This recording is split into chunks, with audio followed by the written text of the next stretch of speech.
I'm going to put all you guys on on check-ins, and if you need to check out, please do.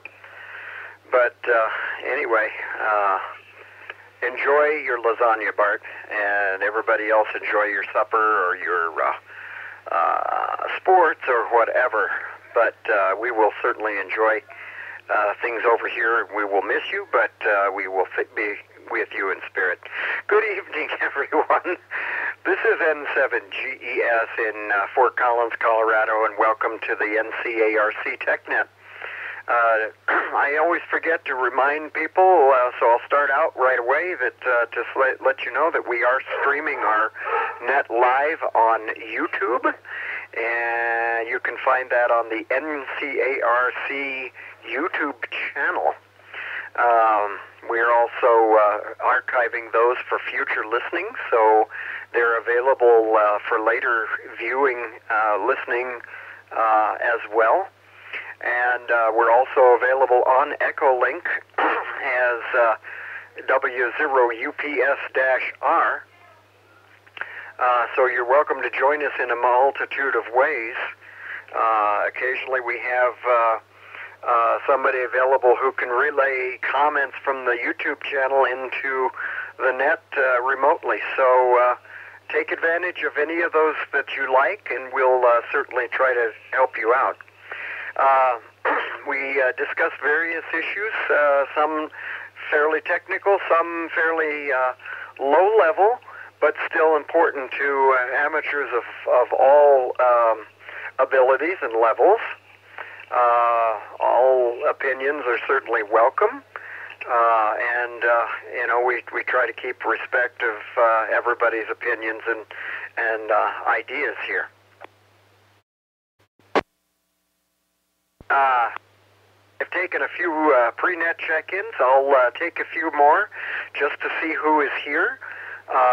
So if you'd like to check in now, please give me your phonetic check-in and your name and location.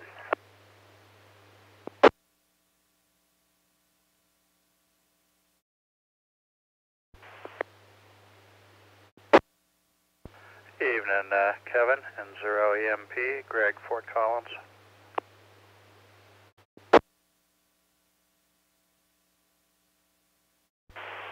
Whiskey 0, Delta Delta Zulu, Dave and Greeley.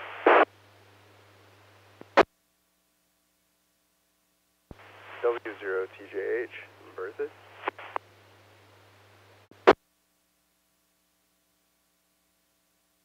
W0 Golf, Whiskey Charlie, Greeley.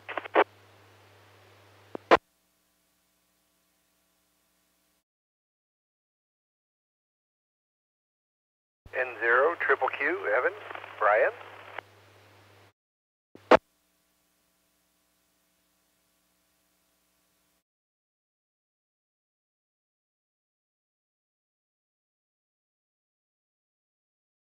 All right, let's break and go back and review here. Brian, is it November 0QQQ? Something happened locally and I missed the first letter there. That is correct. November 0, Quebec, Quebec, Quebec. That's a great call. Anyway, welcome, and also welcome to W0GWC, W0TJH. It's good to hear you, TJ. W0DDZ, N0EMP, and of course we had N0NYY, K0 PRB, and K0LAO, and KE0OXV. Just pre-net. Anybody else who'd like to check in at this point? Kilo Fox 0, Colorado Boy, Mike, Fort Collins. Whiskey 0, Alpha Sierra Papa, Terry in Berthoud.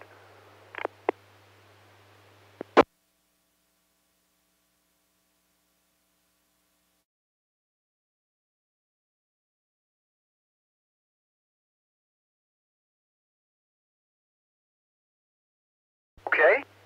Welcome to W0ASP and KF0CB. Glad to have both of you here. We do normally have our link to the 775 repeater active. I'm guessing it's probably not active at this point. Hopefully it will come up later for your convenience, but apparently we're having some issues on Horsetooth, either with power or something else going on tonight. So the courtesy beep is down. The link may be down. It may come up midway through. So if you hear a nice lady's voice talking about node numbers and stuff like that, you'll know what's going on. Any other check-ins at this time before we start in? Kilo 0 Delta Bravo Echo, Debbie in Fort Collins.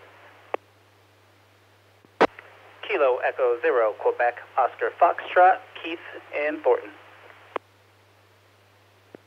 Kilo 5 Bravo Charlie, mobile.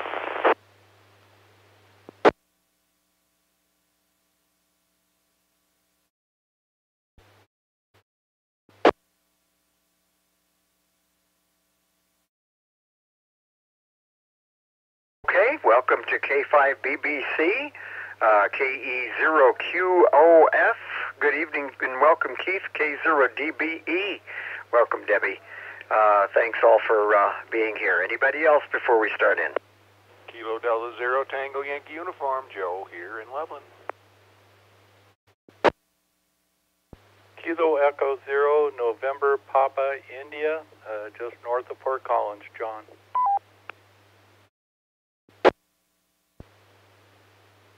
Whiskey 0 Romeo Delta Charlie, Rob, around Owl Canyon.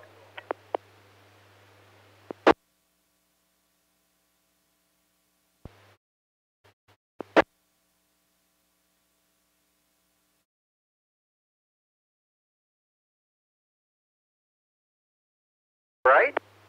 Welcome to W0RDC, KE0NPI. Welcome, John. KD0TYU. Welcome, Joe. Glad to have you here.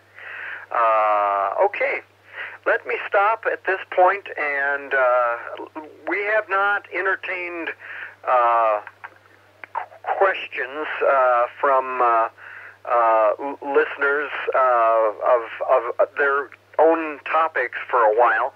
And although this is not planned to be an open topic evening, I at least want to give you a chance to ask a question or two that maybe we can answer before we launch into this evening's topic. So if you'd like to ask a question, give me your call suffix, and I will send I'll recognize you.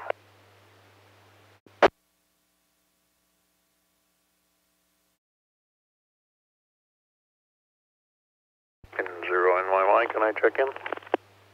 Absolutely. Go ahead, Bart. November 0 November Yankee Bart Mobile Evans. No traffic. But I'm in service for a little while.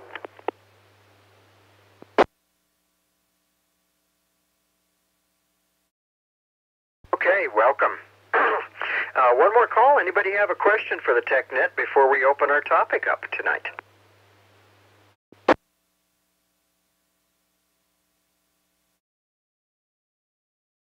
Okay, very good. Our topic tonight is mobile radio installations. This is a topic we've talked about before, but we have a lot of new folks on, and it might be worth covering a bit more again. There's a lot of things involved. One of the things that I'd kind of like to hear from, if anybody happens to be on, is how they're getting along with their hybrid or electric cars and the installations in those. It seemed like there was a time that they provided a very high noise level, and I wonder if that has created difficulties. We may or may not hear about that tonight, depending on who's here, but there's plenty of other very basic information that one needs to be aware of when installing a radio in a car or truck or other vehicle. And we thought we'd at least discuss some of those issues and also then entertain some questions. Would anybody like to start with specific points, tips, examples, comments before we begin to entertain questions?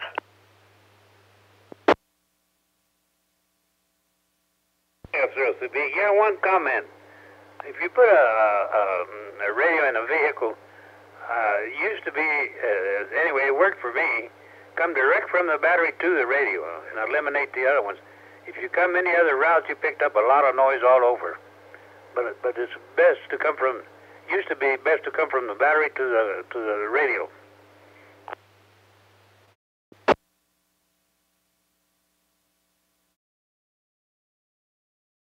Yeah, Roger, I've heard that as well, and I think we have others that will substantiate that, but perhaps with some variations, especially with the new cars. Anybody else want to make any comments along these installation lines? 8002YU. Go ahead, Joe. Well, I know Mike knows this guy. Old Travis Ford. He isn't around here anymore, but he was around here when I did it. And the problem with he had the same problem I did. He had a car that was actually not his. And so we just actually used a cigarette lighter. And, you know, I've used that thing with this 400 forever in that pickup truck. And it's better if you do run a wire. I think it's 10-gauge wire. I can't remember, 10, 12, whatever it was. That's probably a better deal, but I couldn't figure out a way to do it, so I just plugged her in there, and it seems to work fine. It's not the best setup, but I don't have any noise, and I can talk to 275 from on 6th Avenue in Denver, so works.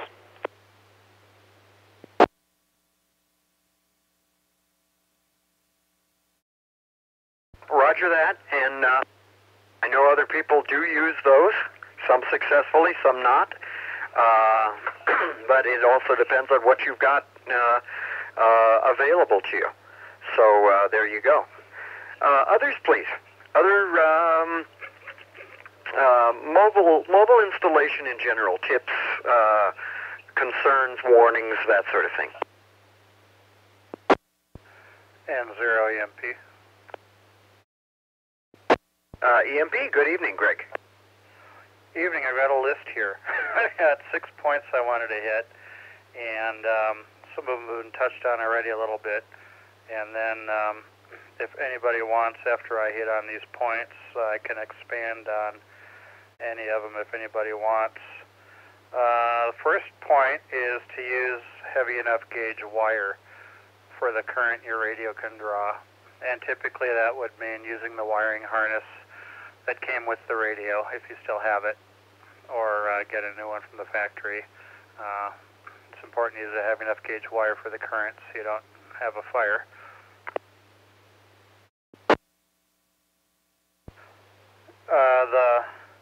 The rule of thumb for best installation on the electrical connection in the past was to connect both power leads directly at the battery. So the positive lead to the positive battery terminal and the negative lead to the negative battery terminal. That's best for low noise, which is most important with AM and sideband radios, especially HF. The FM, VHF, UHF radios are a lot more immune to noise. So like Joe said, he got away with a cigarette lighter plug, and I've done the same thing as long as the cigarette lighter plug can deliver enough power, enough current. But for sideband and for AM and for 100 watt, 50, 100 watt mobiles, you want to go to the battery.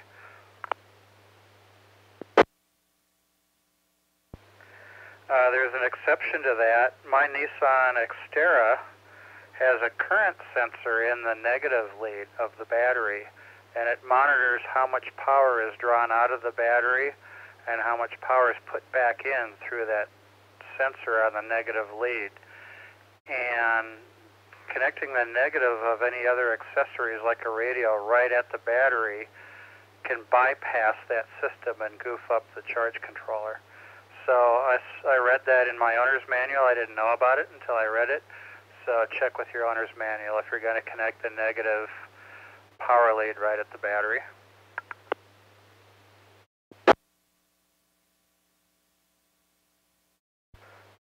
When we buy these mobile radios and they come with the wiring harness, there's two fuses, one on the positive lead and one on the negative lead.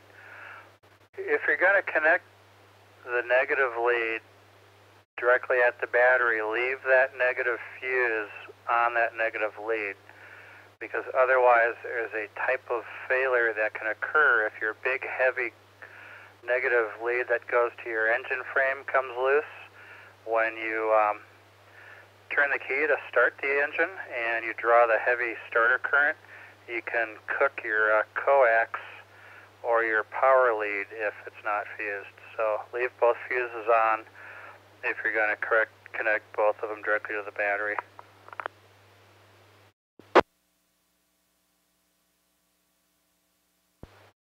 The antenna mount, put it up as high as you can. Don't be afraid to drill a hole in your roof and use a permanent mount unless you're going to sell the car in a couple of years. I personally buy vehicles that are at least a year or two old, and I keep them till the wheels are about to fall off.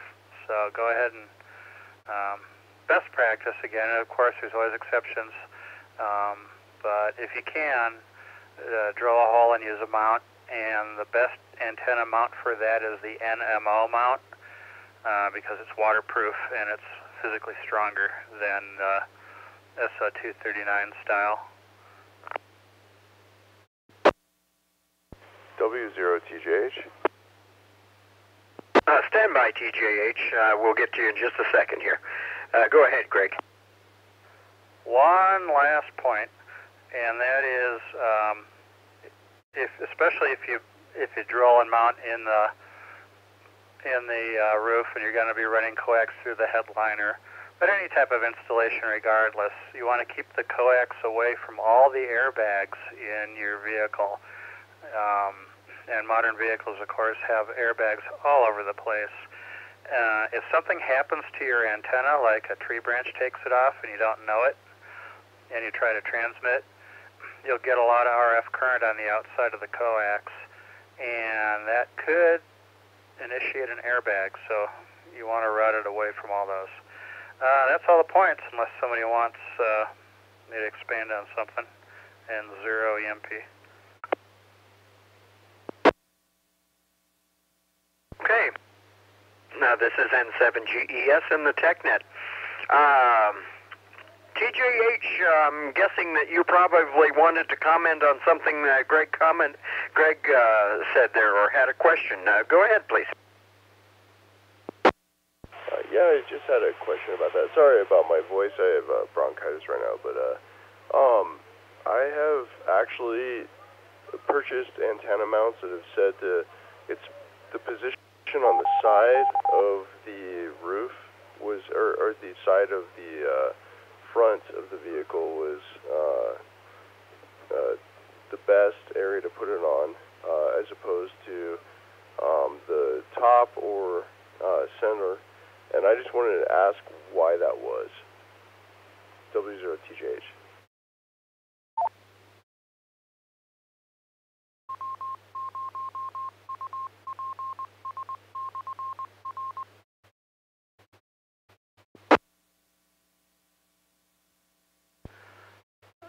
Some antennas that are specifically designed to be near some other piece of metal, like the side of the vehicle, might be cut so that they're resonant with that taken into effect. But typically, if you have a quarter wave antenna or a 5/8 wave antenna that's designed to work off of a ground plane, it'll work anywhere on the vehicle, but most of the RF radiation comes off the base of the antenna. So if, like for instance, looking at the old CB whip antennas, some people with a pickup truck would mount it in the bed to where the bottom third of the antenna is below the roof line, or they'd mount it on a rear bumper hitch or something like that. And a lot of the antenna is below the body of the vehicle, and that's where most of the RF comes off of. So if you want to get out and have a good pattern in all directions from your vehicle, putting it up on the roof gets you there. Again, if there's some specific antenna you bought that they want it mounted on the side for some reason, I would probably go with the manufacturer's instructions and 0 EMP. node 1750. Connected to node 1275. Thank you very much, Asterix. Glad you are back. Sorry. And for Echolink folks, I think you'll be back as well. Sorry for the inconvenience. Sometimes mountaintop systems just are subject to nature sometimes. So there you go. Thanks much, James, probably, for working hard to restore things this evening. We've had a couple of times. TJ, does that answer your question?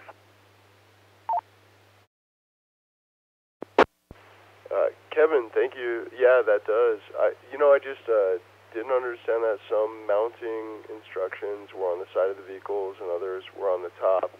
And I didn't understand the ground plane difference and advantages for that. So I appreciate that explanation. W0TJH, thank you. Back to net. KI0KN. Good evening. Go ahead. Hey, I'm not going to jump in here, but I did want to let you know it is actually Echolink that's causing the software to crash today. There's a bad download in the Echolink node list that's causing the software to crash up there at Horsetooth. That's happened twice already. So there is no Echolink right now, Kevin. Everything is up. The link is up, 750's up, but I've got Echolink disabled until they fix it on there, and as soon as I see that fixed, we'll bring Echolink back. But just wanted to let you know, 750's back, and Echolink is not. So apologize for anybody that, well, they're not hearing me now, but that they won't be able to get in for a bit here. But we'll put it back as soon as I see it restored. KI0KN, back to you, Kevin. Thanks.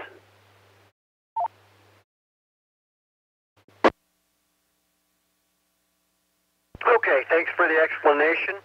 I did have a text message from somebody wondering about that, so I just filled them in. I'm not very good at multitasking, but I was able to get that in. Thanks for the explanation. Did you want to add anything about mobile installations while you're here, James?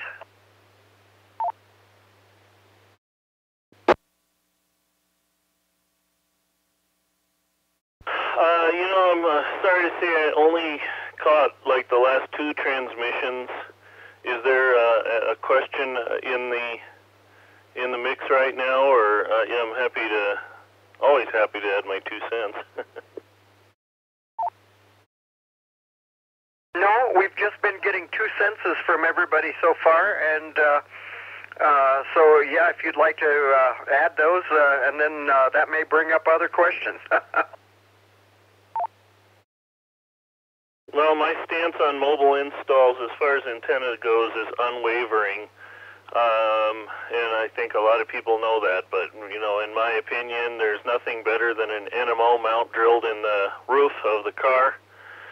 It's the best ground. NMOs are designed to be mechanical connectors as well as waterproof connectors, where UHF connectors are neither. So that's always my opinion. If you can't put an antenna on top of the car and you've got to put it on a fender mount, a trunk lip mount, or somewhere where the ground is less than ideal, try to use a 5/8 wave.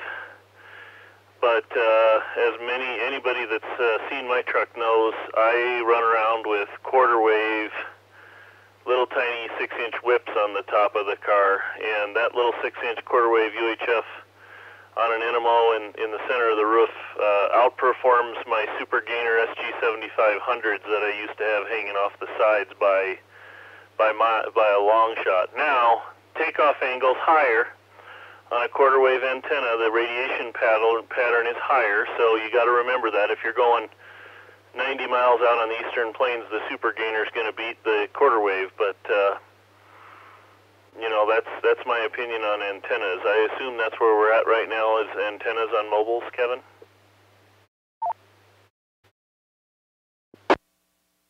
Yeah, that's pretty well. We're talking antenna and general installation. However, you brought up some interesting questions for me, and I've heard this before.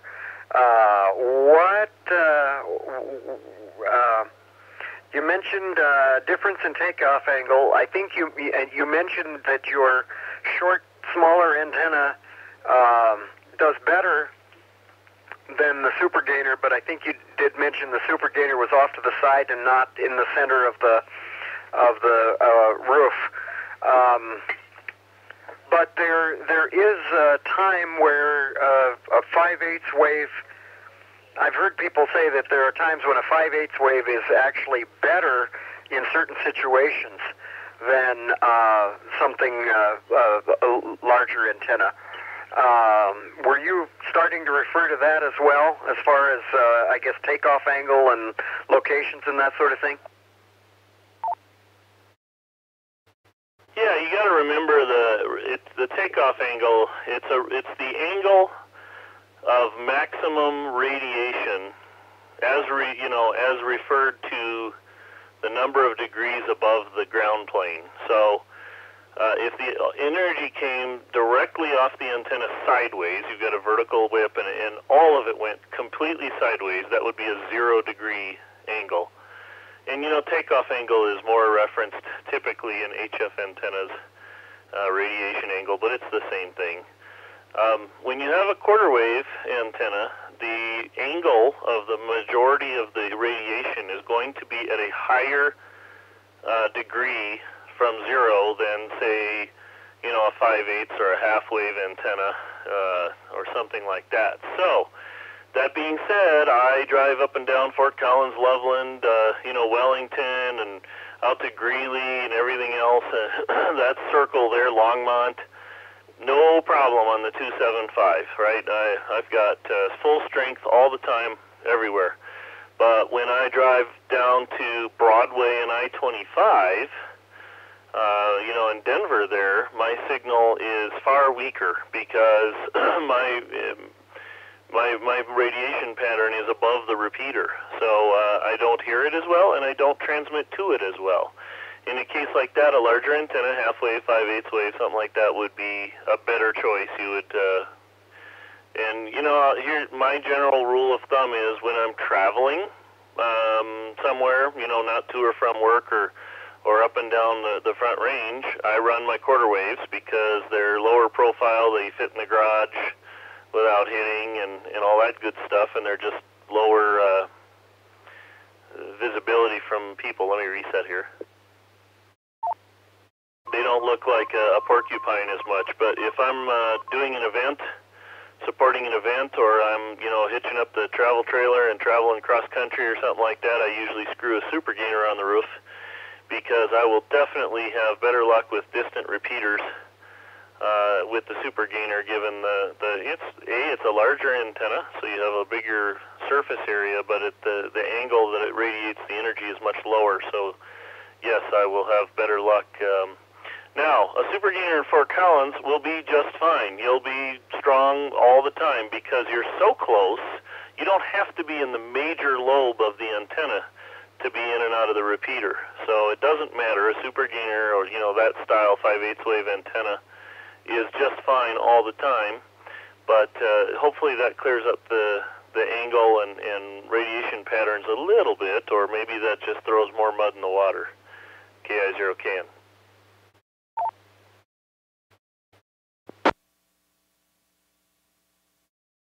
This is N7GES with the TechNet. Let me open it up for questions because we've brought a lot of points out here. Anybody have questions either about what we've just heard for clarification or expounding on points, or other aspects of mobile radio? WB0BES.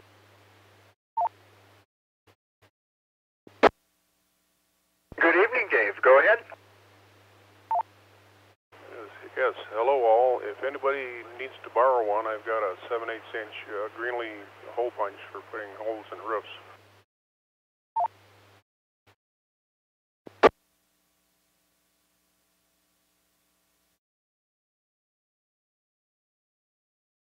Okay, I kind of missed that. You've got the bits for for drilling. Is that what you said? No, it's a Greenlee punch. It makes a real nice hole in there, and you don't have to touch it up hardly.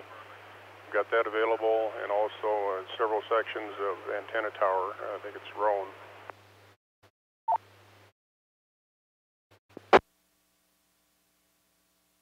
Okay. Thank you very much. You should stop by on Wednesday evenings and mention those things on the ClubNet as well. You might get another whole set of folks there that might be interested in something like that too. So, yeah, if you have a chance to remember to do that, take advantage of that there. Okay, we'll see. You guys carry on. I'm going to clear out here. WB0BES, Mobile clear.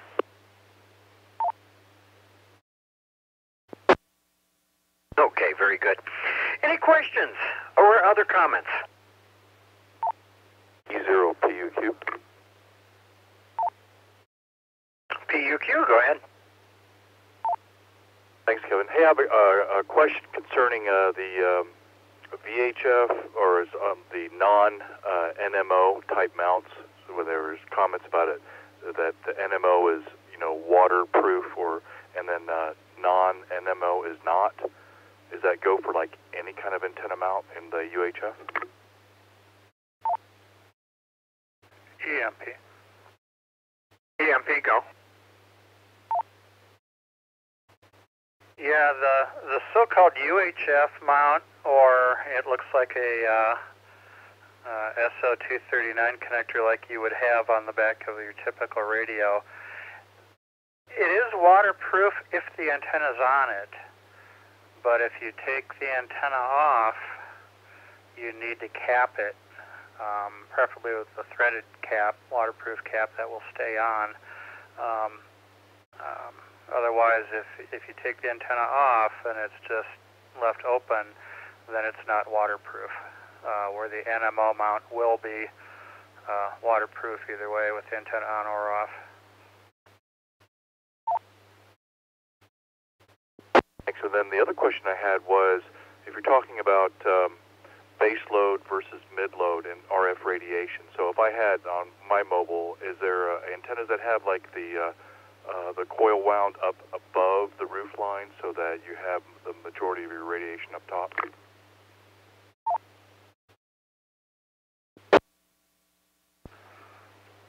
As I understand it, the peak radiation off an antenna is in the same area where the peak current is, and for a quarter wave, half, 5/8, doesn't matter if you're feeding it at the bottom, which is the antenna base or mount where the coax attaches. That's the feed point of that antenna, and the highest current is going to be there. Now, if you're using a loaded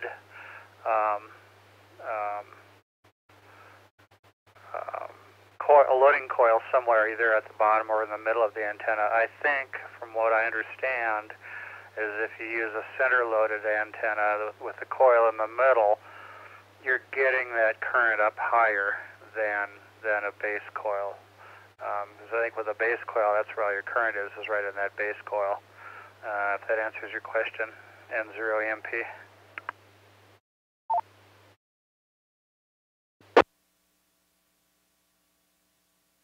K0PUQ on the side.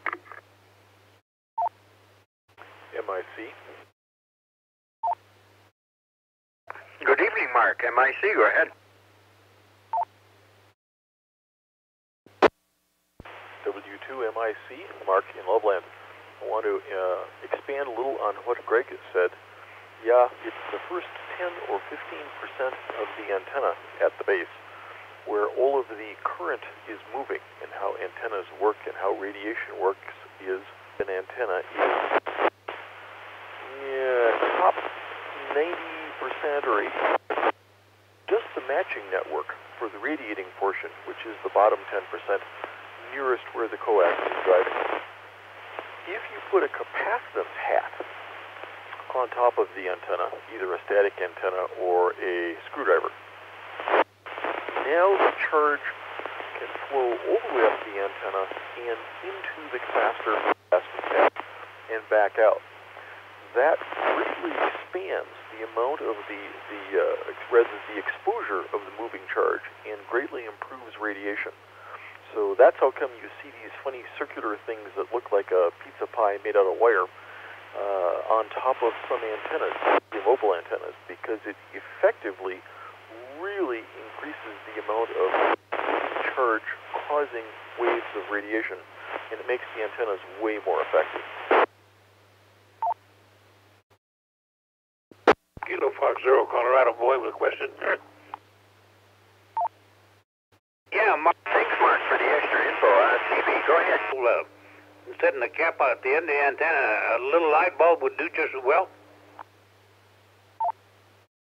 I'm sorry, I doubled with you. Come again with a question. Think we may have not got the whole thing. I was just wondering, wouldn't a little light bulb do just about as well if you set it up at the end of the antenna?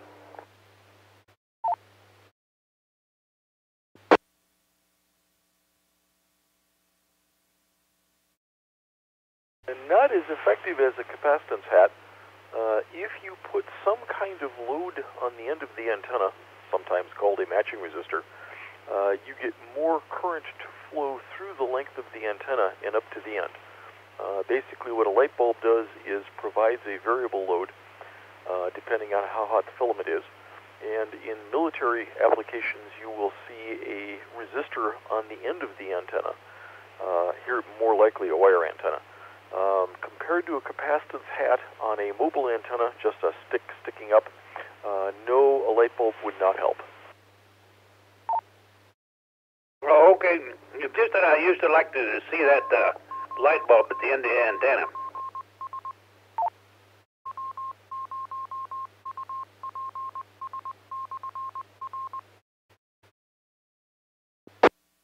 W2MIC, and for fun today, you can get a little compact fluorescent light bulb and hold it up next to your antenna and see how brightly you can make it glow.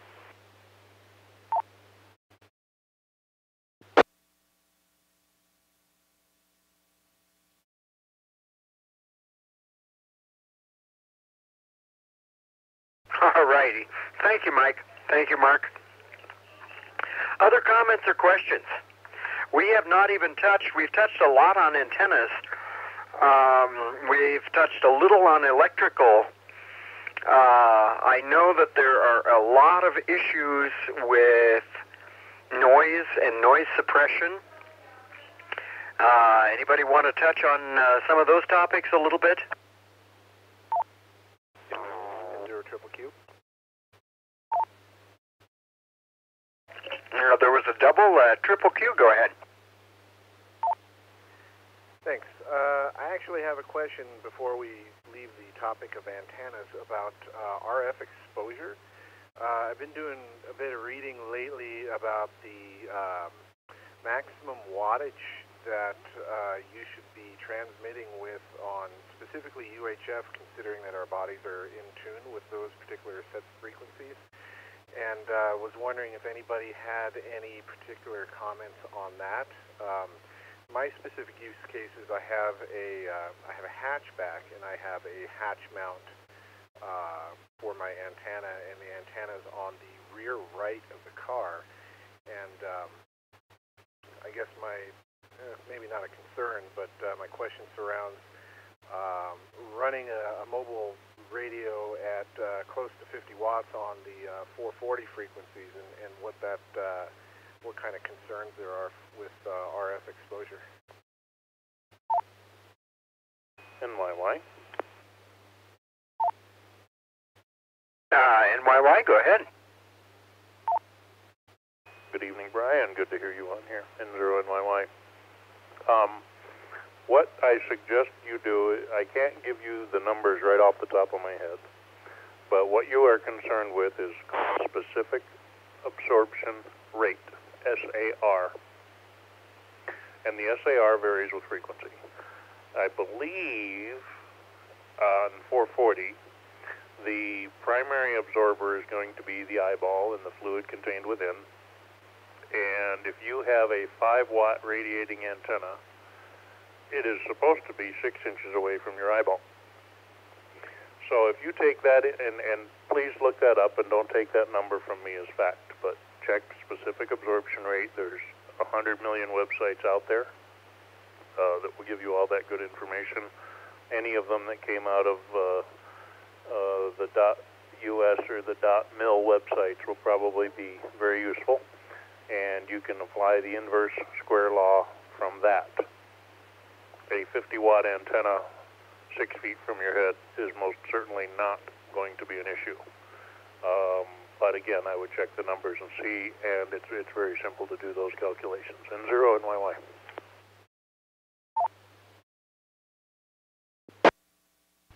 EMP. EMP, go. I think Bart's right in free space, if you're out in the open.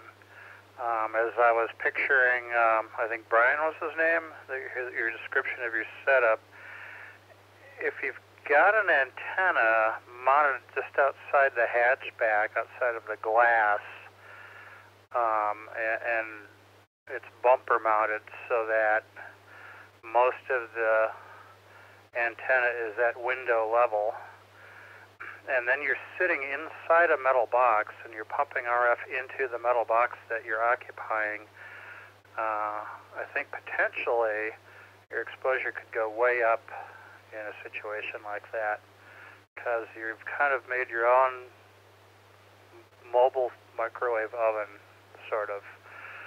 So you might see about getting some kind of field strength meter or something to see what's going on inside the car next to your face. And 0 EMP.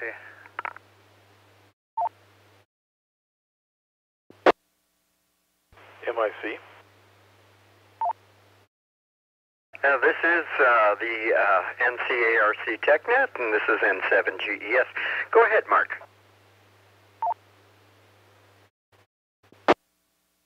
I'd like a little more clarification. Where is this antenna mounted on the hatch?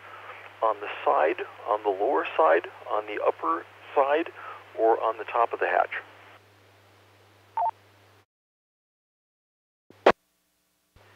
N0QQ.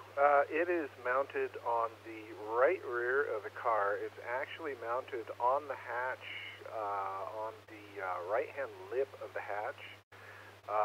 If you look up, or if you think about it, with the glass being maybe the top half of the hatch, the actual mount is about, I'd say, halfway up the hatchback, and I'm using, I want to say it's a 5/8 wave antenna.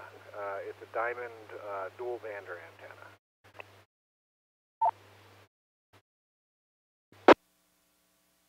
Okay, like Greg, I would be quite concerned. Can you slide the clamp up to the, I'm assuming you're on the right side of the hatch, all the way up to the top of the right side of the hatch? I cannot, because it is all glass all the way to the very top of the hatch.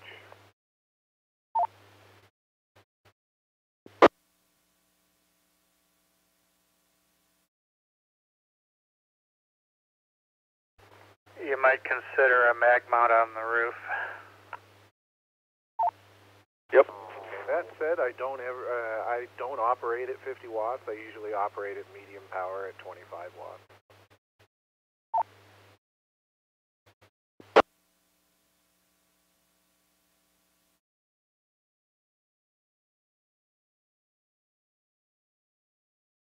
Let me see if I still got it.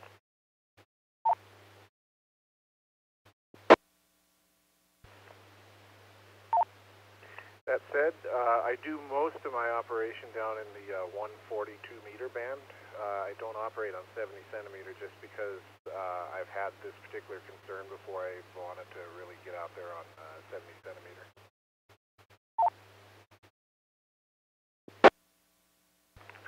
I don't know if you doubled with me earlier. Let me make sure I've got it here. Yeah, you might consider a mag mount on the roof. If you don't want to drill holes, you might look at a roof-mounted mag mount and 0 EMP.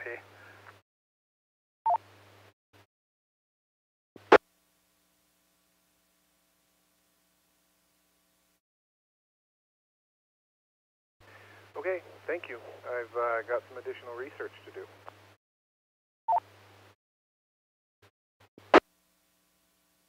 Well, thank you for bringing up the point. It's not often mentioned, and it's probably worth keeping in mind because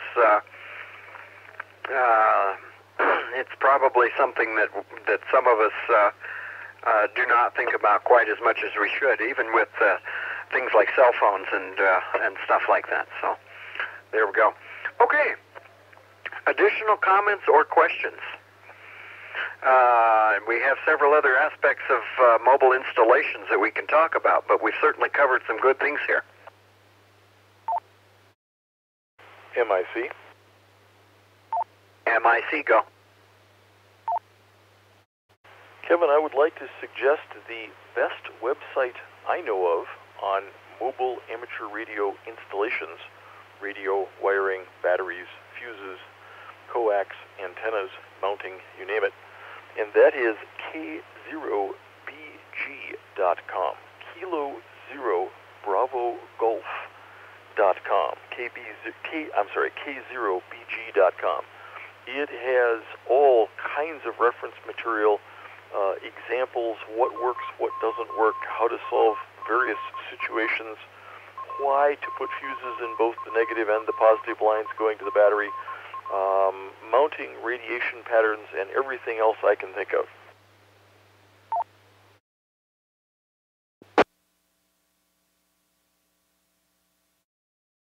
Very cool. Thank you. And that, again, is probably www.k0bravogolf.com.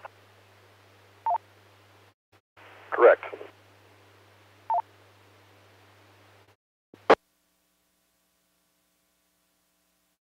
Yeah, and take the time to do some research.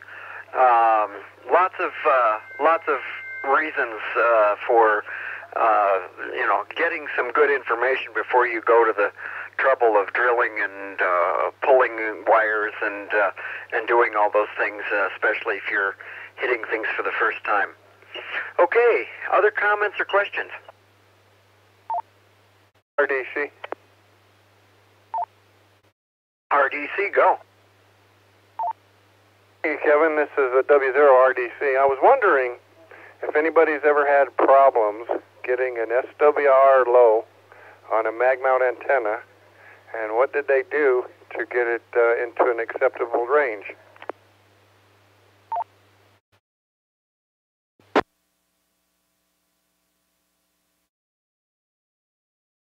Getting 0 NYY. Go ahead, NYY.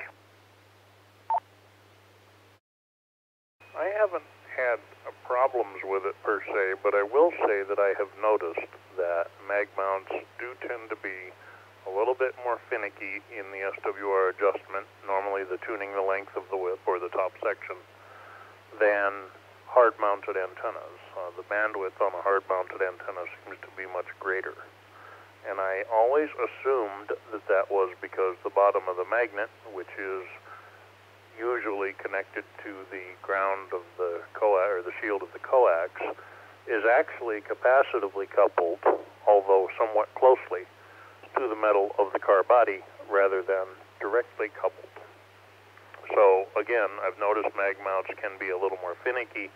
I have not had any issues with the exception of one bad antenna that I have, and it's just way off frequency. But never had issues getting my SWR to be acceptable with a mag mount, but it is easier with a hard mount in most cases. And 0 NYY. Back to Nick. WIQ. WIQ, go ahead.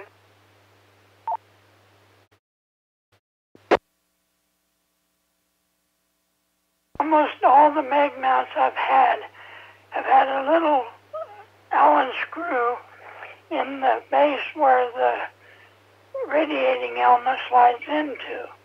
And if you loosen that screw and move that up and down, you'll make some slight adjustments for SWR also. So I'll just make that comment.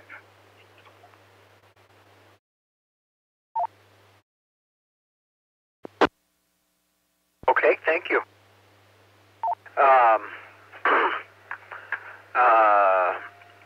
And Bart also, thank you. I take it RDC, I take it you've had some difficulty with those before? This RDC, W0RDC, yeah, actually I think Kerry has hit on it a little closer. Making adjustments with a set screw and raising the stinger up and down. Now, if you've got a high SWR versus a low SWR, and this is primarily talking about HF, I think. But yeah, a high versus a low SWR, say in the case of a high SWR, what do you need to do, Kerry, to get it down far enough? Raise or lower the stinger?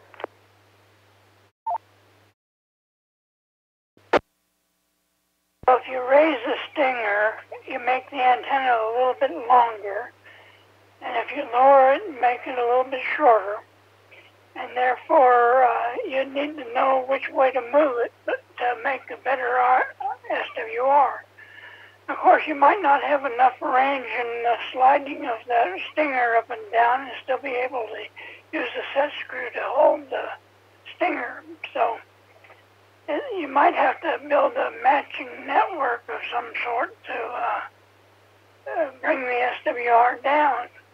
A matching network would either be a inductor or a capacitor or one of each that would fit in between the feed line and the antenna and have the adjustment. You might need to do that, but hey, most commercial mag mounts are made with a close enough thing that just a little bit of adjustment might make a fair amount of difference also. So that's my comment.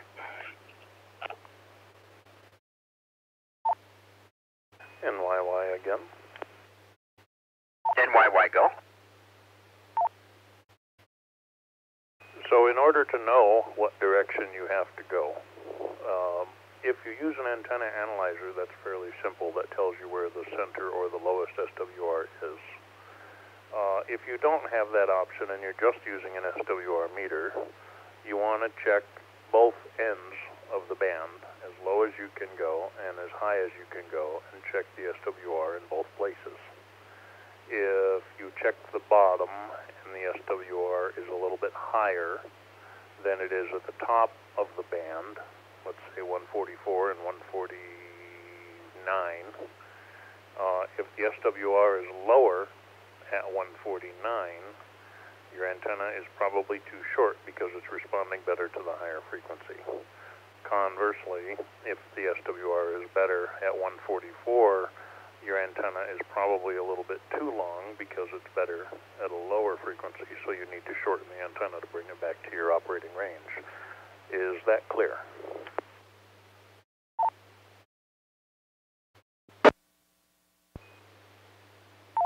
Sir, absolutely, and I appreciate it. Yep, that's exactly how I understand it to be. And I think that pretty much covers getting SWR adjusted on the mag mount antenna. Thank you, everybody. W0RDC.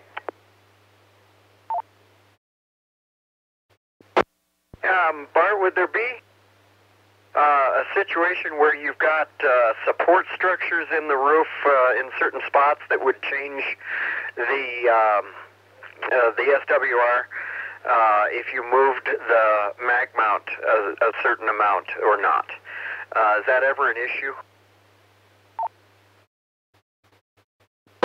Not that I have ever seen. We did run into an issue the other day where the SWR was inordinately high, and I mean like 5 or 6 to 1. So we ended up messing around with the coax a little bit, and if you run into that issue, put an ohmmeter on the coax. The center conductor should go to the center contact on the antenna, and the shield should go to the ground or the clamp or it's kind of hard to, in different antenna mounts, it's kind of hard to get a good measurement on the ground. The antenna that was broken had a metal clamp that clamped onto the lip, and the the shield did not have an electrical contact to the lip, so we could never get the SWR anywhere near where it was supposed to be. And under 2 to 1 is generally considered acceptable across the entire band where you want to operate. And if you're above 2 to 1, you really probably need to figure out what's going on and do a little more troubleshooting. And I do have an MFJ analyzer, and I'll be happy to give a hand to anyone that needs it with that. And I know that there are several people around in Fort Collins as well. By the way, I live in Evans. Lots of people around that have them, and everybody I know is always willing to help out if you want to check out your antenna and zero in my way.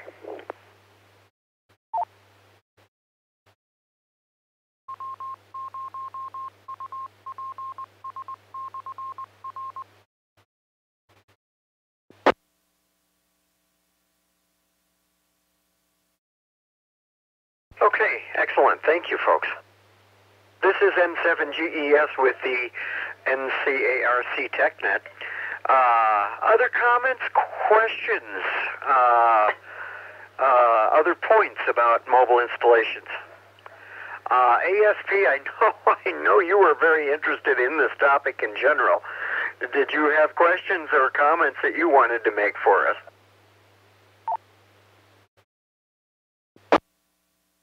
Oh, thank you, Kevin. No, I've been enjoying not getting a word in edgewise. But I would like maybe N0EMP could comment on this as for the reason why you need the negative fuse and the specific failure mode of the vehicle that could damage your radio.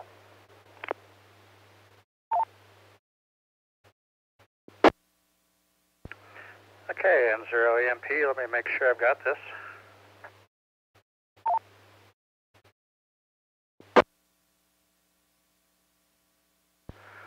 Okay, so in your typical North American vehicle, internal combustion engine, you have a very heavy lead that goes from your battery positive terminal to the starter solenoid and the starter, which is bolted to your engine block transmission housing. So the negative return for the starter is through that engine block and transmission housing. You have a very heavy cable from your negative battery terminal that goes to that same engine block to complete the ground, or not the ground, I'm trying not to use that word today, to complete the negative return. And when you crank your engine to start it, there are hundreds of amps flowing through that circuit. Let me reset this.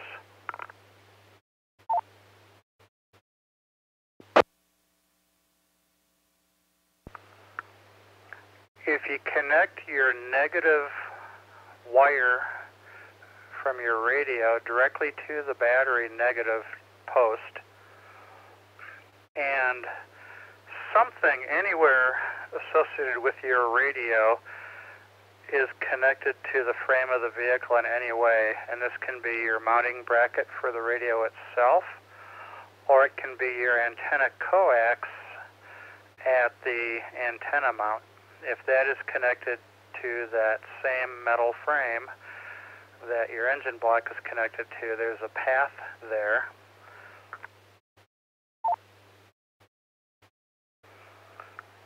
So what can happen is if something happens to that heavy original factory equipment heavy cable that goes from your negative battery terminal to the engine block, to where that becomes a poor connection, or it's not connected at all because the bolt vibrates loose. When you go to crank your engine, your radio can even be off. Radio doesn't even have to be turned on. When you crank your engine over, hundreds of amps will go through the case of your radio or through the shield on your coax, and it'll be very spectacular if it's not fused. Is that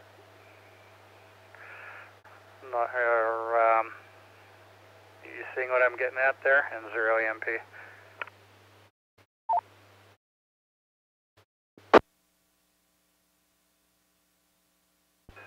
Yes, Greg, I was starting to draw out the schematic as you mentioned it, and now I can see that the specific failure mode, I always thought it was a failure mode of the radio, but it's a failure mode of the vehicle during startup where you don't have a connection between the negative terminal of the battery and the negative terminal of the starter, and that current has got to go somewhere, and that somewhere could be your radio. Right. Now, as I understand it, if you connect your negative lead of your radio somewhere else, like to the frame or the engine block somewhere away from that heavy cable, so you have a different negative path for the radio, I don't see how that failure mode could happen. But if it's right on the negative post of the battery and that main negative cable fails or comes loose somehow, then you can have that failure mode. And that's what that fuse was for. And 0 EMP. VIQ again? WIQ?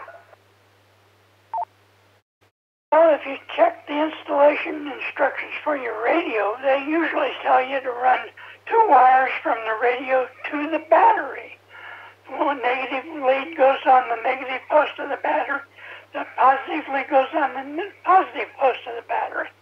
And this will bypass the engine currents and all that kind of stuff. So then all you have to do is make sure that you do something to eliminate the automobile noise from getting on the power leads to the radio. And sometimes that means making a shielded or twisted pair of wires to go reach to the radio. But hey, that's the way the installation instructions read.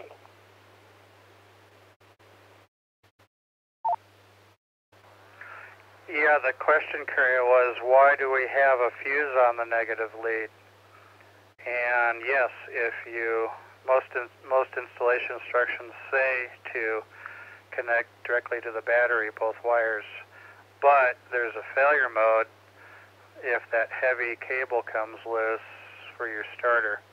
And if that happens, that's why we have a negative fuse on the negative lead of the radio power line.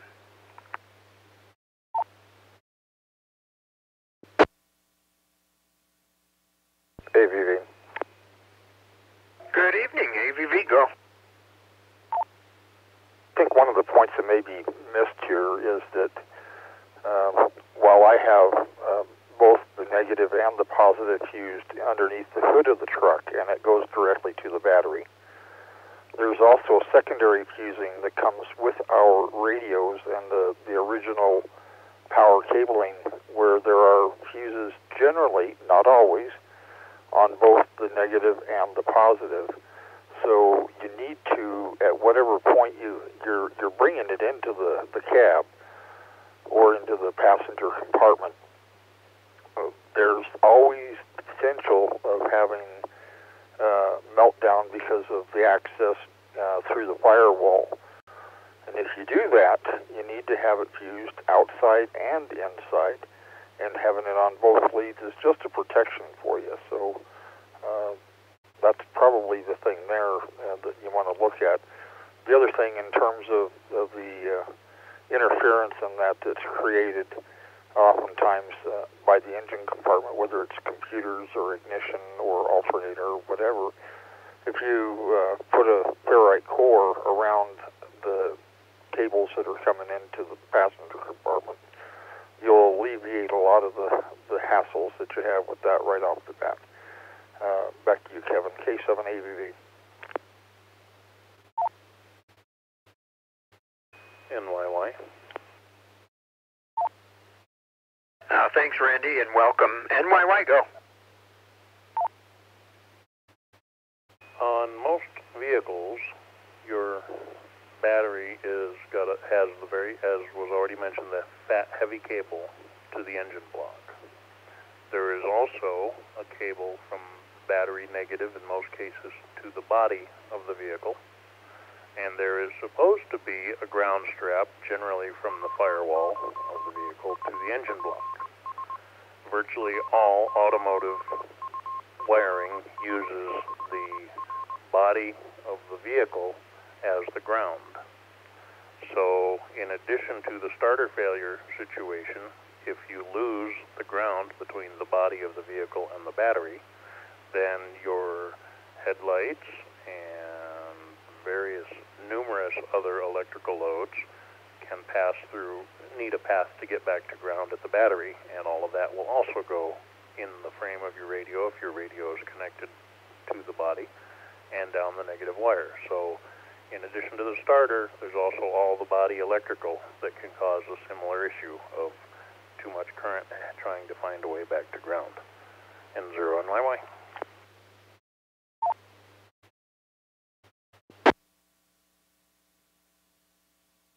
Yeah, and here we thought our negative return wire was so innocent. Oh, yeah, thank you. Those are good insights and interesting thoughts that don't always occur to us, so thank you. This is N7GES with the NCARC TechNet. Other questions at this time? Well, let's just take questions first here for a moment.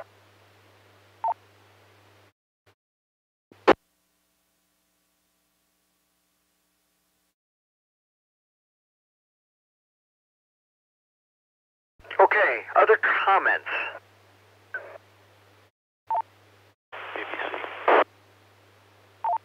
DDZ, is that you?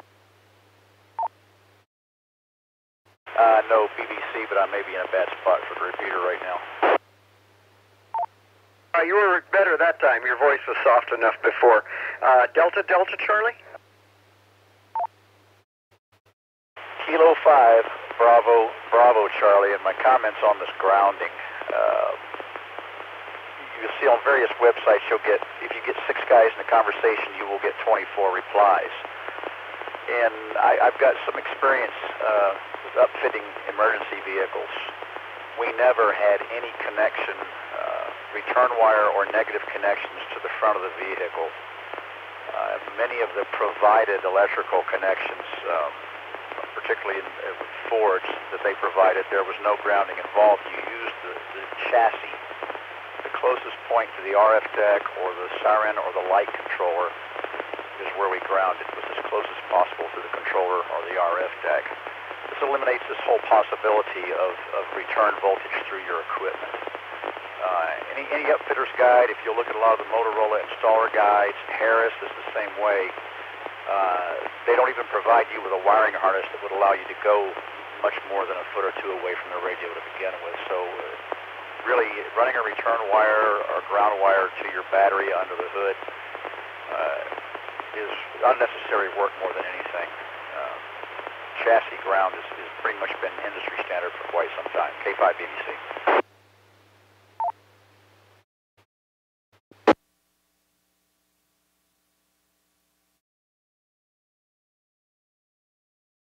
Well, I can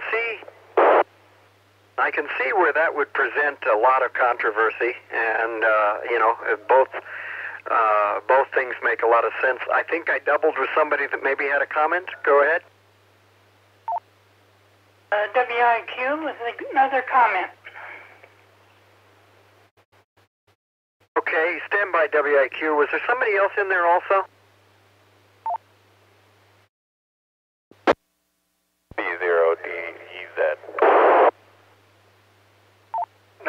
DDZ, go.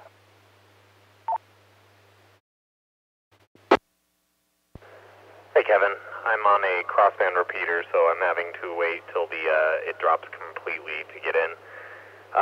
So I wanted to talk a little bit about the battery isolator that I put into my van to allow me to run the radio without having to worry about killing my main battery. I have a Stinger SGP32 200 amp battery isolator, and basically what that does is isolates the auxiliary battery from the starting battery when I'm trying to start the vehicle, or when I'm using the radio without the vehicle on. But when the vehicle's on, then it allows the current to go from the alternator and charge both batteries on the in the van. And one of the things that I had noticed when I was doing that was I had an alternator noise. And what I found out was that the alternator noise was actually coming from the alternator going bad itself, which after replacing, I've completely eliminated my alternator noise. But that secondary battery is really nice because I don't ever have to worry about it killing my starting battery.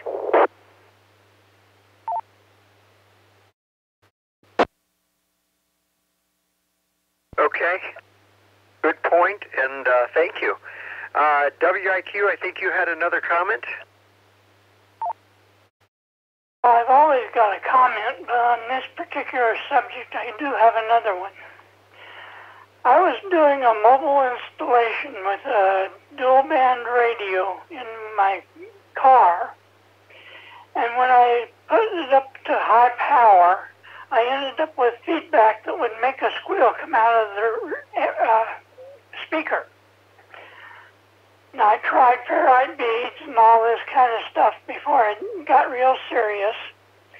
And then I finally put a piece of wood between the radio and the car chassis, ran the two wires from the radio to the battery, and lo and behold, the feedback went away. So all I got to say is using the automobile body or the vehicle body has been an infinite source of noise for amateur radio operators for a long time. So that's why many of the installations say use two wires straight to the battery, or as DDZ said, use a crossover mechanism so you can have two different batteries, one for the radio and one for the car. But, I mean, hey, isolating some of this stuff is just plain guess games in a lot of cases, unless you really have the measurement equipment to figure out what might be going on.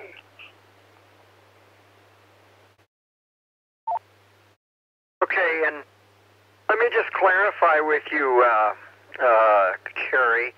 I assume you had two wires going to the battery, but you lifted the radio body from connecting directly to the car body or the metal of the car. Is that correct? Yes, that is correct, Kevin. I just broke, what shall I say? I'll call it a ground loop, because something was modulating something all the way through the power to make the radio have feedback.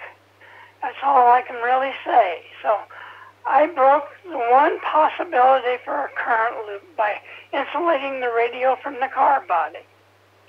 That also made it so the car body was not the source of noise unless it came through the battery. So, I mean, hey, and I could filter car noise out in those two leads, one way or another. So, I mean, hey, to me, that was a more ideal situation in the long run. And I will always insulate a mobile installation from the radio from the car body because, hey, that just leaves too many unknowns, in my opinion. So back to that.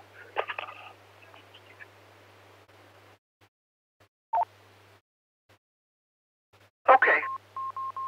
Very good. That's interesting, and I could see where that might certainly make a difference in certain situations.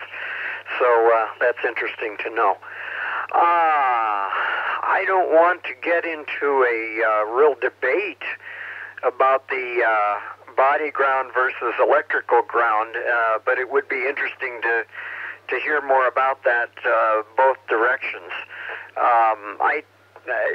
BBC, come back to me a minute and just talk a minute about why,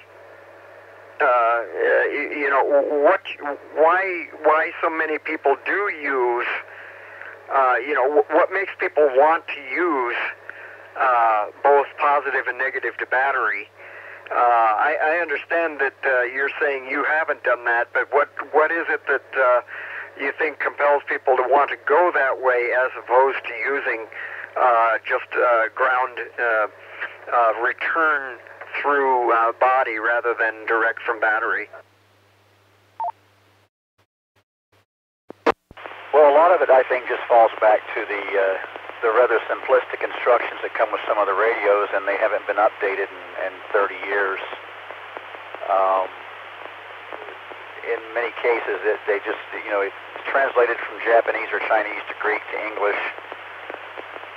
If you've tried to program one, that explains part of that. But they want a very simple schematic of how to get electricity to the radio. And of course, the audience they're addressing it to, not to talk us down, is sometimes not as technically savvy as they will be later in their studies.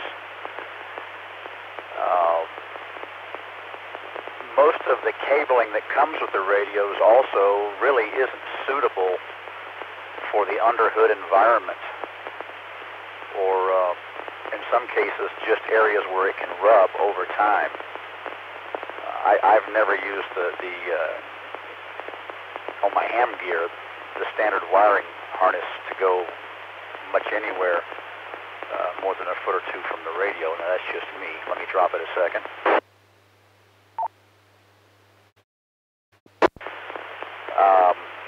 Many operators I've known over the years, and I've seen this in commercial and public safety installations as well, have had issues with alternator whine getting into the radio, or a couple times in the emergency vehicles, strobe noise from strobe type lighting, and other issues coming in. And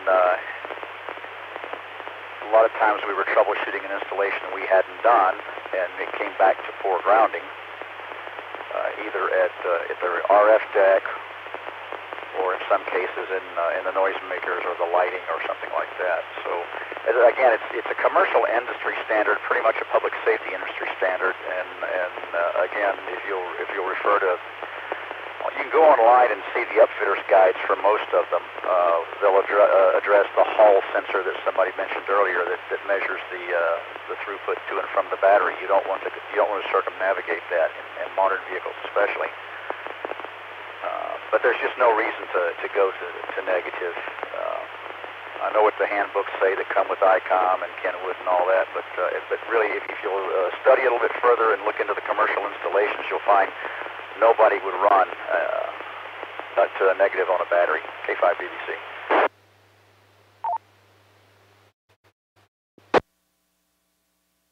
Okay. As I said, I don't want to necessarily start a whole debate, but there are a lot of people, I think, that probably have maybe very good reason beyond just the instruction manuals and simplistic approach why they do two wires. So let me just ask, K7AVV, are you still here, and would you like to make any comments in this area by chance?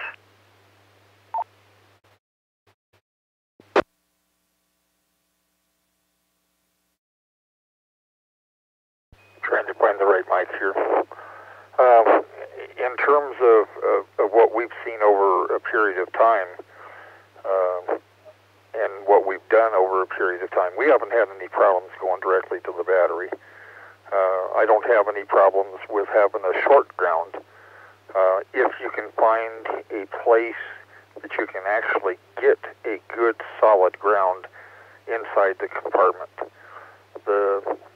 In trunk-mounted radios and things of that nature, you can be able to get an easy ground there, but you don't always have access to it inside the passenger compartment without going to some difficulty, because a lot of those are painted, primed, all that kind of stuff, so you need to wire brush that to get it off there. And with carpets and some of the floor coverings, that doesn't work.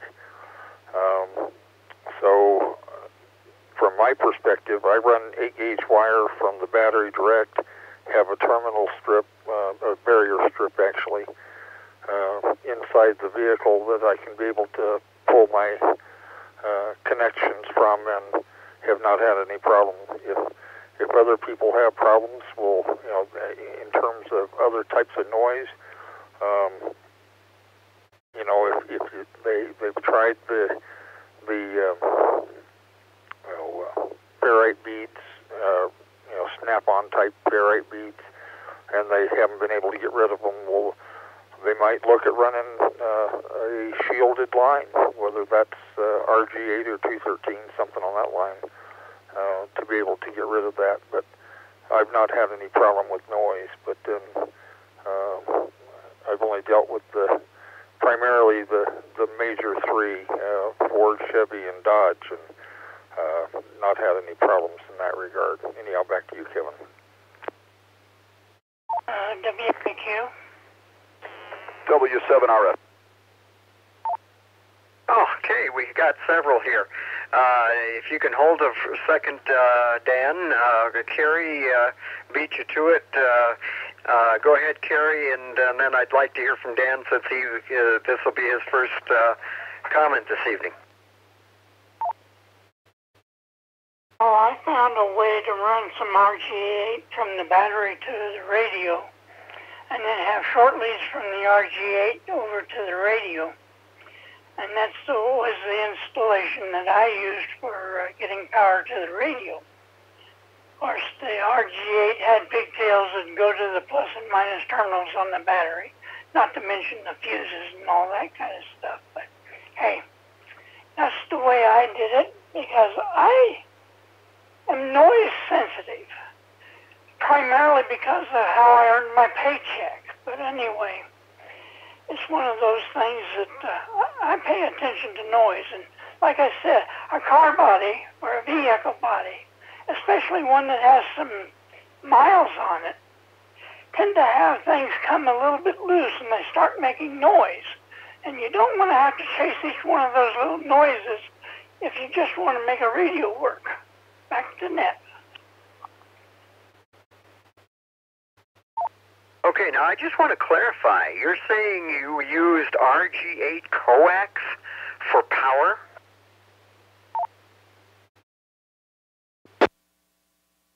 Oh yes, if you got a 100-watt radio, chances are you need to use 12-gauge wire if you want to use individual wires. But on the other hand, the coax will take the current load for the 100-watt radio to boot. So, such is life.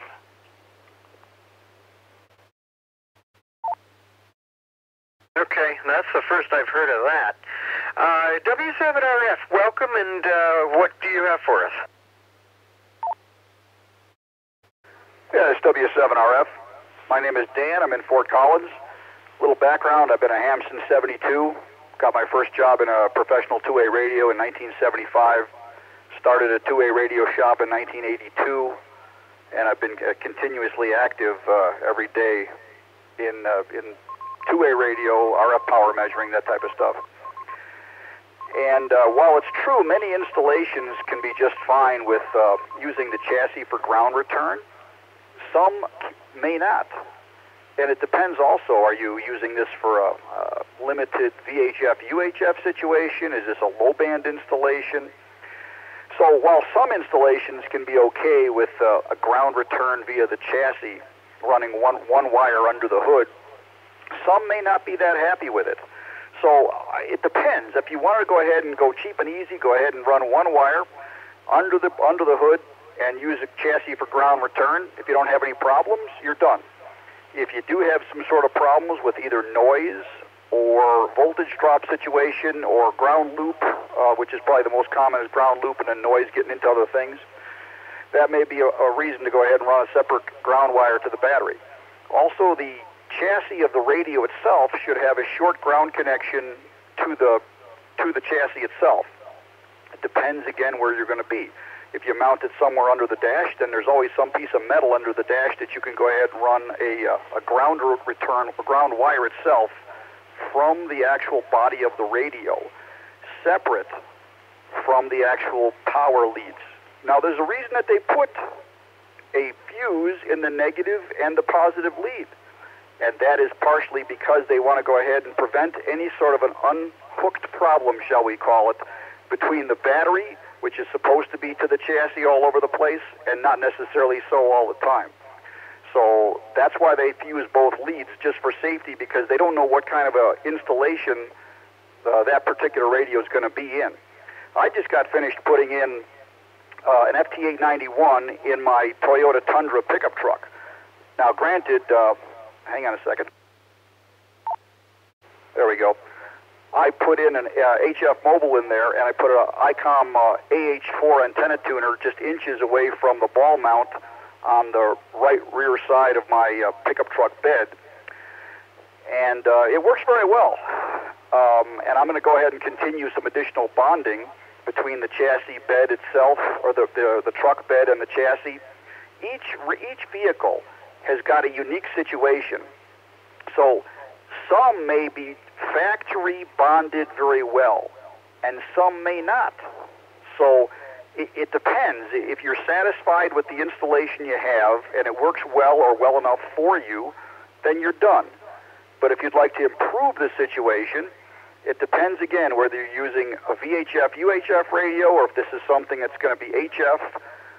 To me, I never, ever care what the next guy thinks of the hole I put in the car he just bought from me.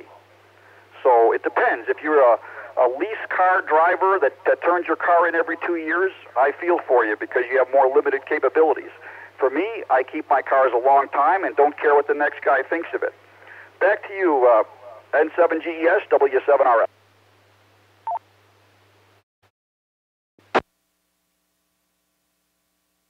Okay, Dan, thank you very much for the extra explanations and some additional clarification as well. Appreciate that. And perhaps one of the big differences perhaps also being general public type vehicles versus commercial vehicles, and obviously the differences in the way they're built as well probably enters into it there, as was already sort of commented on by various other people in our net here. This is N7GES again with the TechNet. We are approaching 7:30, and we usually try to cut off shortly here at that point. Are there any other questions, first of all, before I ask for any final comments? Questions at this time?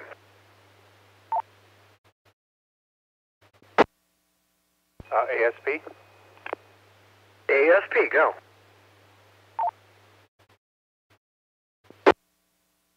I'm sorry I had to cut out for a couple minutes to go feed the family, but was there any comments about the installations of the radios inside the vehicles? I would hate to call it cosmetic, but maybe it's more human factors to try to make the radios more usable to the driver while he's driving and trying to talk. That has not been discussed at this point.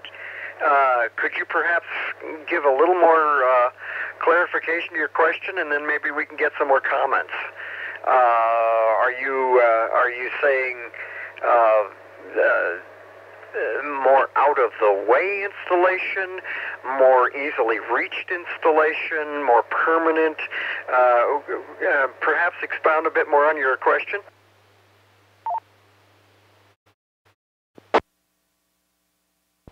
Oh, absolutely. Trying to make a radio installation inside the vehicle that is maybe looks neat, but is also, electrically, mechanically sound, and is easily accessible by the operator. Because you can just you can put a great NMO in there and run the wire through the headliner and all this. But if you're just going to stick the radio on the passenger side seat, well, it's going to fall off. So people's advice and experience on how to attach the radio semi-permanently, but at least securely, so that you can actually use it and not have it be a problem when you come to a stop sign or take a sharp curve. W0ASP. EMP. Okay, thank you, Terry. EMP, go ahead. Yeah, any of the modern mobile radios that have a detachable faceplate or just remote head from the get-go, like I put in an ICOM 5100 in my vehicle, and it's not even a faceplate; it's a separate remote head. Period. That's what you get. Some of the other radios, like the 891 Dan just installed, the faceplate can be detached, and you can use an extension cable to remote it from the main body. I think everybody nowadays, every manufacturer has models like that. That gives you a lot more flexibility because now you're dealing with a small, 2-inch by 8-inch control head instead of a great big bulk radio. So you can put the main body underneath the seat or behind the bench in a pickup truck or behind the back seat in a pickup truck, and then put your control head somewhere that's accessible.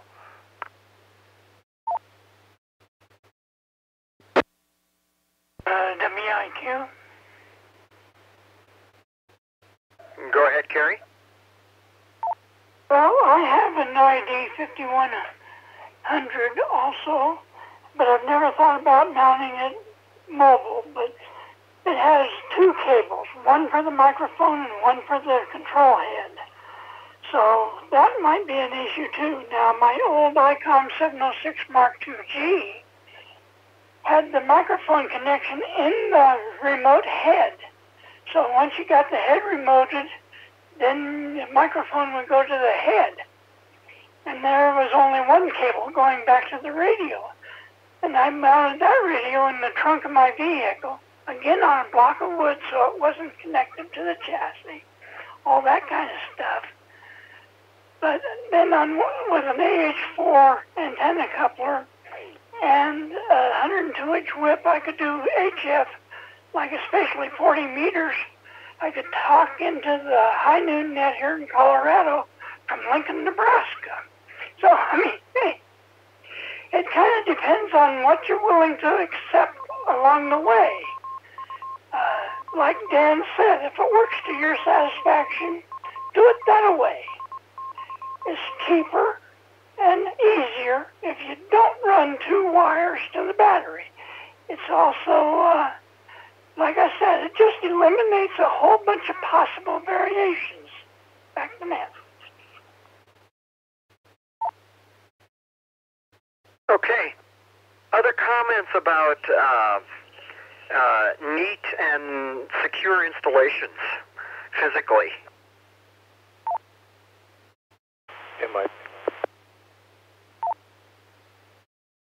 All right, I heard MIC. There was a double. We'll catch you in a minute. MIC, go ahead.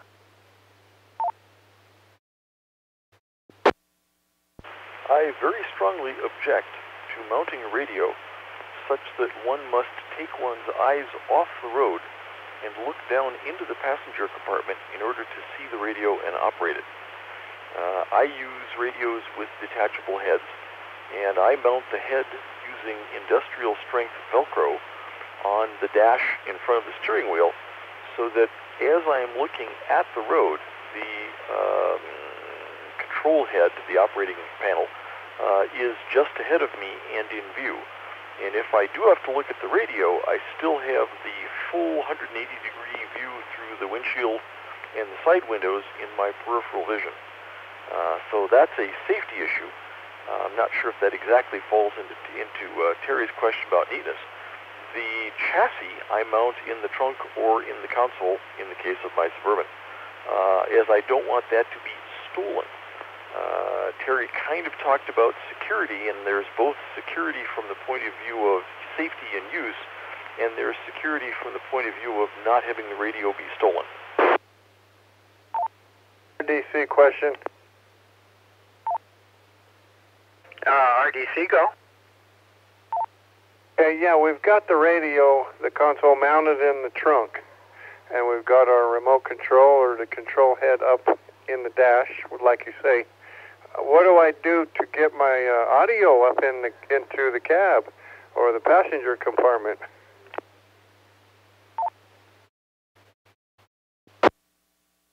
An external speaker. Okay, now there's another question. Where do I mount this external speaker up on my dash? This is W0RDC. Well, one of the best suggestions is not to mount it on the dash, but rather to mount it on the stanchion of the headrest immediately behind your head, behind your ear. That gives you extremely good hearing, and you don't have to turn the volume way up and deafen yourself.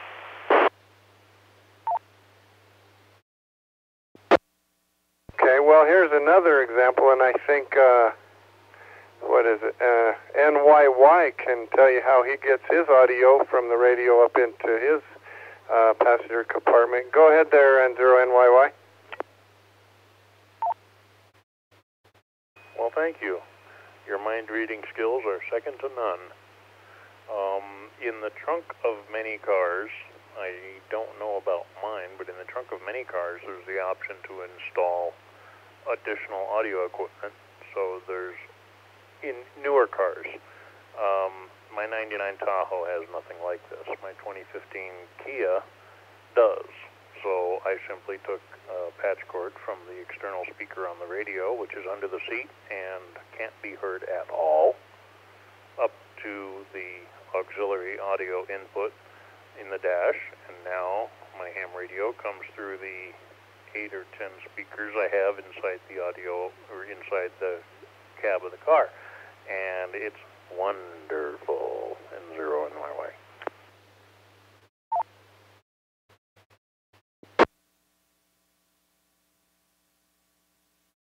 I always knew there was something good about those subwoofers. Thank you, Bart. I appreciate that. I think there was a double, wait a minute. There was a double with MIC a while back there. That station, come again, please.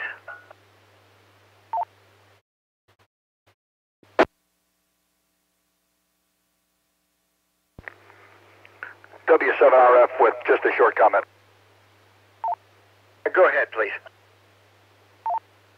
Okay, I definitely agree with Mark as far as the physical logistics of it, because if your eyes are close to the road while you're looking at your control head, microphone, whatever, it's your eyes are almost on the road as it is, and you can detect changes a lot easier than if you were looking at a hump, for example. I have my radios on the hump because I've got 3 radios mounted there, but I also operate CW from the car, and it's all comfortable and easy to do. One little tip for you guys is that you can use, for HF, well, for any kind of logging, but for HF logging, get one of those little electronic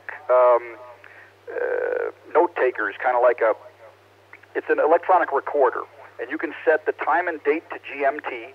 Every time you press the record button, you basically just say the call sign and the frequency. For example, I would say N7GES 20 meter CW. That's all I got to say, because when I record it back to log it later on, it's already got the time and date stamped in GMT. That's one tip. Another thing is, if anybody wants to take a look at some more in-depth information about vehicle installations for both VHF, UHF, and HF, KilowattZeroBravoGolf.com. Go to K0B NCARC.com. So he's got a lot of stuff about installations. And when it comes to what I was talking about with the installations that sometimes work and sometimes don't, I didn't mean to be kind of coy with the way I was saying it, but some vehicles have got better manufactured parts as far as bonding and grounding of each of the pieces that they have together, like the chassis and the battery, that type of thing. So if you can get away with one wire for a 50-watt mobile radio and have no trouble, then you've saved yourself a little extra work. But if you have trouble, or if you want to definitely eliminate trouble for sure, run 2 wires to the battery and ground the chassis of the radio as close to where the radio is located as possible. Back to you, Kevin, W7RF. Okay. Thank you very much. I did kind of gather that from your previous comments, but thank you for the clarification. That makes good sense. And there was a comment I was going to make and I lost it, so never mind. Quickly, Terry, any additional questions this adds to your initial one?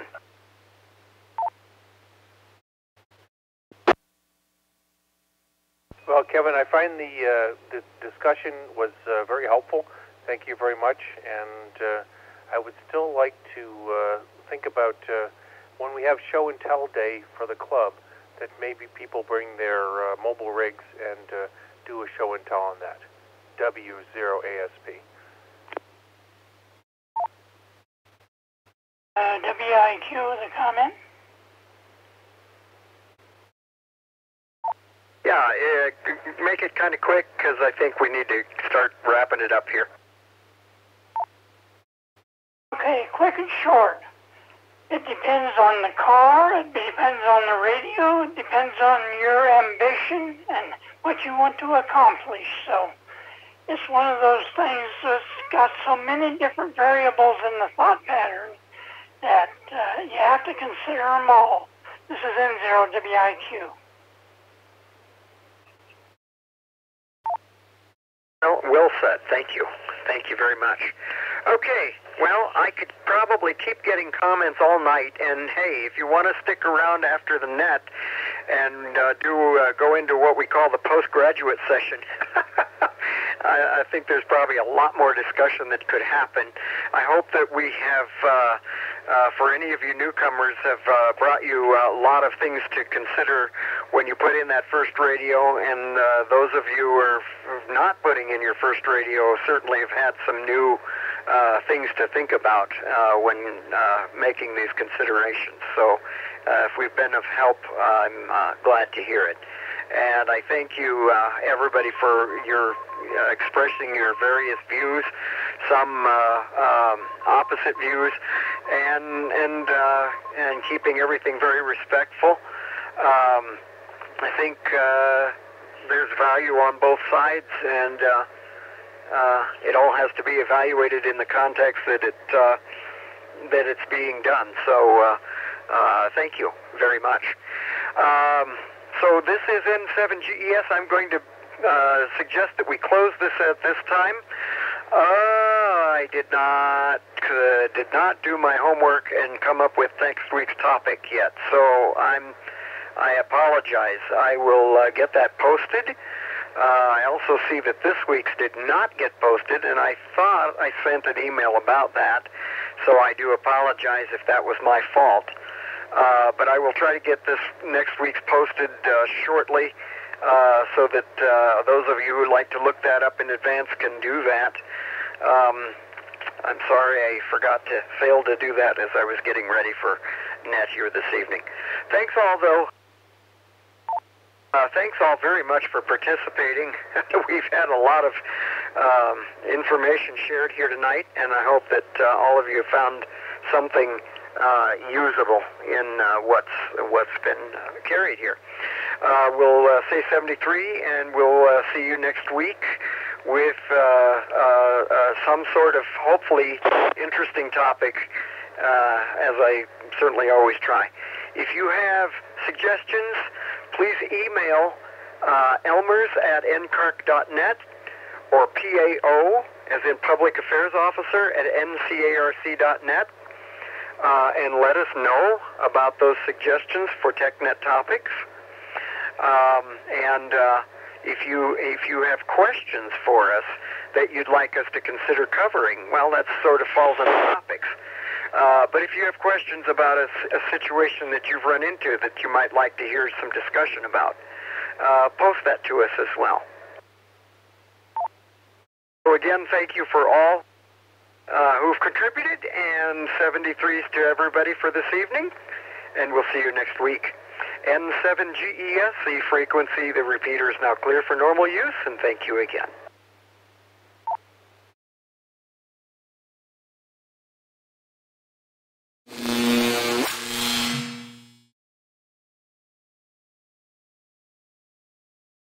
This presentation was brought to you by the Northern Colorado Amateur Radio Club. Thank you for watching, and don't forget to like and subscribe.